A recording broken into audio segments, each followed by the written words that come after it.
ఇటీవలి కాలంలోనే అధికారం కోల్పోయినప్పటికీ ఖచ్చితంగా ఇది తమకు గతంలో కూడా కలిసి వచ్చిన నియోజకవర్గంగా చూస్తున్న నేపథ్యము బీఆర్ఎస్ ఎట్టి పరిస్థితుల్లో ఇది గెలుచుకోవాలి అని చెప్పన్న లక్ష్యాన్ని పెట్టుకుంది. ఇప్పటికే కేటీఆర్ తో పాటు హరీష్ రావు కూడా ఈ నియోజకవర్గాన్ని ప్రధానంగా తీసుకొని మూడు ఉమ్మడి జిల్లాలు వరంగల్, ఖమ్మం, నల్గొండలో విస్తృతంగా పర్యటిస్తున్నారు. నేతలందరినీ కూడా కొంత చైతన్యపరిచే ప్రయత్నం కూడా చేస్తున్నారు. ఈ నేపథ్యంలో ఎట్టి పరిస్థితుల్లో ఈ నియోజకవర్గం పోగొట్టుకోకూడదు అన్నది వారి ప్రధానంగా చూసుకుంటే, గతంలో చూసుకుంటే పల్లారాజేశ్వరరెడ్డికి వచ్చిన ఓట్ల సంఖ్య చూసుకుంటే 1,10,840 ఓట్లు సంపాదించారు. అంటే అప్పుడు సెకండ్ ప్లేస్ లో తీన్మార్ మల్లన్న ఉన్నాడు. ఇప్పుడు ఆయనే తీన్మార్ మల్లన్న కాంగ్రెస్ పార్టీ నుంచి అభ్యర్థిగా ఉన్న పరిస్థితి. అయితే ఇవాళ ఉన్న నేపథ్యం చూసుకుంటే 1,10,000 ఓట్లు సంపాదించిన బీఆర్ఎస్ నిజంగా అంత ఓట్లు ఇప్పుడు సంపాదించబోతుందా అని చెప్పనంటే నిజంగా అది చర్చించాల్సిన అంశమే ఉంటుంది. నిజంగా ఆ పార్టీ మాత్రం ధీమాగా ఉన్న పరిస్థితి కనిపిస్తోంది. రైట్, ఇంకా రాములు కలెక్టర్ గారు అంటున్నారు. ఒకసారి మనం చూసుకుంటే కాంగ్రెస్ పార్టీకి సంబంధించిన బలాలు బలహీనతల గురించి ఒకసారి డిబేట్ చేద్దాం. మనం ఫస్ట్ ఒకసారి కాంగ్రెస్ సంబంధించిన శ్రీనివాస్ మనకు లైవ్ లో సిద్ధంగా ఉన్నారు. Srinivas, thank you Balaram. బలము బలహీనత మనం ఒకసారి చూసుకుంటే అసలు ఏ కోణంలో ఇప్పటికిప్పుడు ఇవాళ కాంగ్రెస్ పార్టీ అంటే ప్రధానంగా ఇవాళ చూసుకుంటే వాళ్ళ అభ్యర్థిని కాకుండా తీన్మార్ మల్లన్నను తీసుకొచ్చి పెట్టుకోవాల్సిన పరిస్థితి ఎందుకు వచ్చింది? ఈ రకమైన కారణాలు చూసుకుంటే ఒకవైపు రాష్ట్రంలో అధికారంలోకి వచ్చిన పార్టీ వాళ్ళకు పూర్తి స్థాయి కాన్ఫిడెన్స్ ఉండాల్సింది, కానీ ఇవాళ తీన్మార్ మల్లన్నను తీసుకొచ్చుకొని పెట్టుకున్నారు అనే ఒక నెగిటివ్ వస్తున్న నేపథ్యం. ఫస్ట్ వీళ్ళకున్న బలం ఏంటి, ఒకసారి బలం సంబంధించిన పాజిటివ్ పాయింట్స్ కొన్ని చెప్పండి, తర్వాత మనం నెగిటివ్ పాయింట్స్ గురించి డిస్కస్ చేద్దాం. Thank you Balaram. వరంగల్, ఖమ్మం, నల్గొండకు సంబంధించిన పట్టభద్రుల ఎమ్మెల్సీ ఉప ఎన్నికకు ఈ నెల 20న పోలింగ్ జరుగుతుంది. అయితే ఈ నేపథ్యంలో కూడా కాంగ్రెస్ కి సంబంధించి ఏదైతే అభ్యర్థి తీన్మార్ మల్లన్నకు సంబంధించి ఇప్పటికీ ప్రచారం అయితే స్పీడ్గా పెంచారని చెప్పొచ్చు. అదేవిధంగా 3 జిల్లాలకు సంబంధించిన మంత్రులు, అదేవిధంగా ఎమ్మెల్యేలు తీన్మార్ మల్లన్న గెలుపు కోసం తీవ్రంగా ప్రయత్నం చేస్తున్న పరిస్థితి.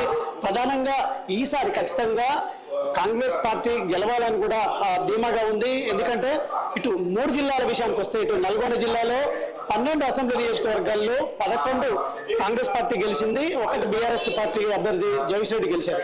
అదేవిధంగా ఖమ్మం జిల్లాకు సంబంధించి కూడా 12 అసెంబ్లీ నియోజకవర్గాల్లో 11 కాంగ్రెస్ గెలిచింది, 1 బీఆర్ఎస్ గెలిచినప్పటికీ కూడా బీఆర్ఎస్ ఎమ్మెల్యే కాంగ్రెస్ పార్టీలో చేరడం జరిగింది. ఈ నేపథ్యంలో కూడా 12కి 12 కాంగ్రెస్ చేతిలో ఉన్న పరిస్థితి. సో ఇటు వరంగల్ విషయానికి వస్తే కూడా వరంగల్కి సంబంధించి కూడా వరంగల్లో కూడా కాంగ్రెస్ పార్టీ దాదాపు అన్ని సీట్లను కైవసం చేసుకునే పరిస్థితి. సో ఈ నేపథ్యంలో 3 జిల్లాల్లో కాంగ్రెస్ పార్టీ ఎమ్మెల్యేలు అందరు ఉన్నారు, అదేవిధంగా మంత్రులు ఉన్నారు. ఈ నేపథ్యంలో తెలంగాణలో కాంగ్రెస్ ప్రభుత్వం అధికారంలోకి వచ్చింది. ఈ క్రమంలోనే ఖచ్చితంగా గెలవాలని కూడా భావిస్తుంది. మరొక వైపు ఏదైతే తీన్మార్ మల్లన్న 2021 పట్టభద్రుల ఎన్నికల్లో ఏదైతే ఇండిపెండెంట్ అభ్యర్థిగా పోటీ చేసి 83,000 ఓట్ల సాధించిన సెకండ్ లీడ్లో ఉన్న పరిస్థితి. ఈ క్రమంలో కూడా ఈసారి తీన్మార్ మల్లన్న కాంగ్రెస్ తరఫున ఇటు తెలంగాణలో కాంగ్రెస్ ప్రభుత్వం అధికారంలో ఉంది, అదేవిధంగా బలమైన అభ్యర్థి, అదేవిధంగా ఖచ్చితంగా ఆయనని అభ్యర్థిగా కాంగ్రెస్ అభ్యర్థిగా నిలబెడితే ఖచ్చితంగా గెలుస్తామని కూడా ధీమా. మరొక వైపు తెలంగాణలో ఏదైతే 6 గ్యారెంటీలకు సంబంధించి ప్రభుత్వం ఇప్పటికే 5 హామీలను అమలు చేస్తుంది. ఈ గ్యారెంటీలతో తెలంగాణ ప్రజలు సంతోషంగా ఉన్నారని కూడా ఇప్పటికే కాంగ్రెస్ ప్రచారం చేస్తుంది. అదేవిధంగా ఈ 10 ఏళ్ల బీఆర్ఎస్ పాలనలో కూడా ఇటు ప్రాజెక్టులు కావచ్చు, అన్ని రంగాల్లో అవినీతి చేసింది. అదేవిధంగా ఇటు సంక్షేమాన్ని పట్టించుకోలేదు, ప్రజలను పట్టించుకోలేదు. ఈ క్రమంలో ఖచ్చితంగా గెలుస్తామని కూడా ధీమాగా ఉంది. మరొక వైపు ముఖ్యమంత్రి రేవంత్ రెడ్డి ఈ 3 నియోజకవర్గాలకు సంబంధించిన ఏదైతే ఎమ్మెల్యేలు అదేవిధంగా మంత్రులతో కూడా ఈ పట్టభద్రుల ఎమ్మెల్సీ అభ్యర్థి విషయంలో కూడా సమీక్ష సమావేశం నిర్వహించి ఖచ్చితంగా గెలవాలని కూడా ఇప్పటికే దిశానిర్దేశం చేసిన పరిస్థితి.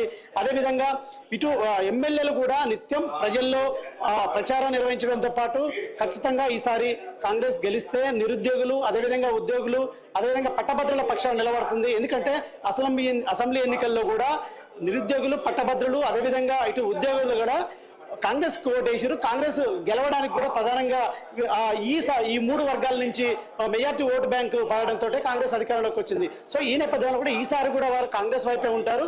అదేవిధంగా కాంగ్రెస్ పట్టభద్రుల ఎన్నికల్లో కూడా కాంగ్రెస్ అభ్యర్థి ఖచ్చితంగా గెలుస్తారని కూడా ధీమాగా ఉంది. ఈ క్రమంలో కూడా సీరియస్ గా ఫోకస్ పెట్టి మంత్రులు అదేవిధంగా ఎమ్మెల్యేలు ముఖ్య నేతలు కూడా ప్రచారం నిర్వహించారు. అదేవిధంగా అభ్యర్థి ఏదైతే కాంగ్రెస్ అభ్యర్థి తీన్మార్ మల్లన్న కూడా ఏదైతే ఎప్పటికప్పుడు కూడా ప్రజల్లో తిరుగుతూ ఏదైతే సమావేశాలు నిర్వహించడంతో పాటు పట్టభద్రులతో ప్రత్యేక సమావేశాలు నిర్వహించి, ఎందుకంటే 2021 ఎన్నికల్లో కూడా తీన్మార్ మల్లన్న ఇండిపెండెంట్ అభ్యర్థిగా విస్తృతంగా ప్రచారం నిర్వహించారు. 3 జిల్లాలలో ఆయనకు పట్టు ఉంది. మరొక వైపు ఖచ్చితంగా అందరి అంటే మీద ఏదైతే ఈ పట్టభద్రులతో కూడా ఆయన ప్రత్యేకంగా ఎప్పటికప్పుడు ఓడిపోయిన 2021లో ఓడిపోయినప్పటికీ కూడా ఎప్పుడు నిత్యం వాళ్ళతో సంబంధాలతో ఉన్నారు కాబట్టి ఖచ్చితంగా ఆ సత్సంబంధాలు గెలుపుకు ఏదో బాటలు వేస్తాయని కూడా భావిస్తున్న నేపథ్యం ఉంది. ఈ పరిస్థితుల్లో ఖచ్చితంగా కాంగ్రెస్ అభ్యర్థి తీన్మార్ మల్లన్న ఖచ్చితంగా గెలుస్తాడని కూడా కాంగ్రెస్ ధీమాగా ఉందని చెప్పొచ్చు. బలరాం. రైట్ శ్రీనివాస్, ఇక్కడ ఇంకొక పాయింట్ నెగిటివ్ పాయింట్స్ మాట్లాడుకుంటే ప్రధానంగా ఇవాళ తీన్మార్ మల్లన్న మీద ఉన్న ప్రధానమైన అలిగేషన్, మొన్న ఆర్ఎస్ ప్రవీణ్ చాలా అంటే ఒక పెద్ద క్రౌడ్ గ్యాదరింగ్ లో ఒక మాట చెప్పారు. ఆయన మీద 100ల కేసులు ఉన్నాయి, అవి మామూలు ఆషామాషి కేసులు కాదు, బ్లాక్ మెయిలింగ్ కేసులు, అమ్మాయిలను వేధించిన కేసులు, ఇటువంటి కేసులున్న వ్యక్తి అని చెప్పేసి ఇవాళ ఆర్ఎస్పీ లాంటి వ్యక్తి చెప్పారు. అదేవిధంగా జేడీ లక్ష్మీనారాయణ లాంటి వ్యక్తి ఇవాళ ఆయనకు ఓటు వేయద్దని, అంటే మిగతా వాళ్ళకు ఓటు వేయండి అని చెప్పి చెప్తున్న పరిస్థితి. దాంతో పాటుగా ఈయన గతంలో బీజేపీలో జాయిన్ అయ్యారు. అంటే రకరకాలుగా ఆయన స్టాండ్స్ గతంలో కూడా రకరకాలుగా మార్చుకున్న పరిస్థితి. ఇటువంటి నేపథ్యంలో నిజంగా అతన్ని నమ్మే అవకాశం ఉంటుందా? ప్రధానంగా తీన్మార్ మల్లన్న విషయానికి వస్తే 2021లో బీజేపీలో ఉండి పట్టభద్రుల ఎమ్మెల్సీ స్థానానికి అభ్యర్థి పోటీ చేయడం కోసం బీజేపీతో ఖచ్చితంగా ప్రయత్నం చేసిన పరిస్థితి. కానీ బీజేపీ అధిష్టానం ఆయనకు మొండి చేయి చూపించి ఏదైతే గుజ్జల ప్రేమేందర్ రెడ్డికి అవకాశం కల్పించింది. ఈ నేపథ్యంలో కూడా ఆ బీజేపీ పార్టీకి రాజీనామా చేయడంతో పాటు కొద్ది రోజులు ఏదైతే రాజకీయాలకు దూరంగా ఉండి మౌనంగా ఉన్న పరిస్థితి ఉంది.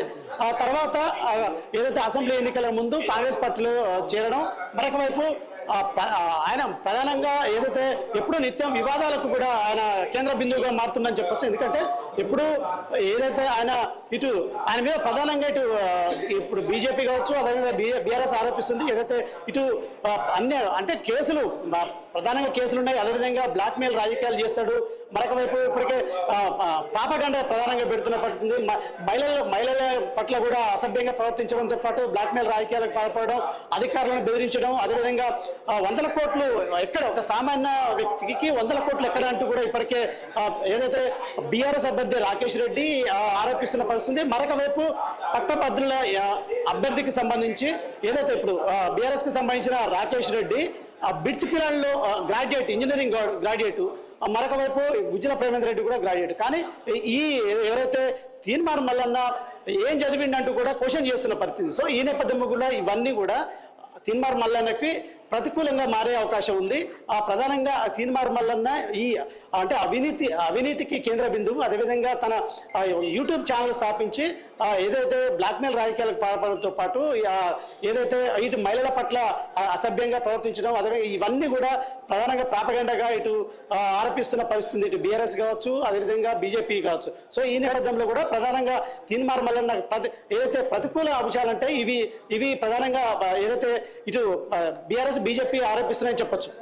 రైట్ శ్రీనివాస్, ఇంకొక విషయం మనం మాట్లాడుకోవాలి. ఇవాళ నల్గొండ జిల్లాకు సంబంధించిన కోమటిరెడ్డి వెంకటరెడ్డి కానీ లేకపోతే ఉత్తమ్ కుమార్ రెడ్డి కానీ గతంలో వీళ్ళందరితో కూడా తీన్మార్ మల్లన్నకు వివాదాలు ఉన్నాయి. ఈవెన్ కోదండరామ్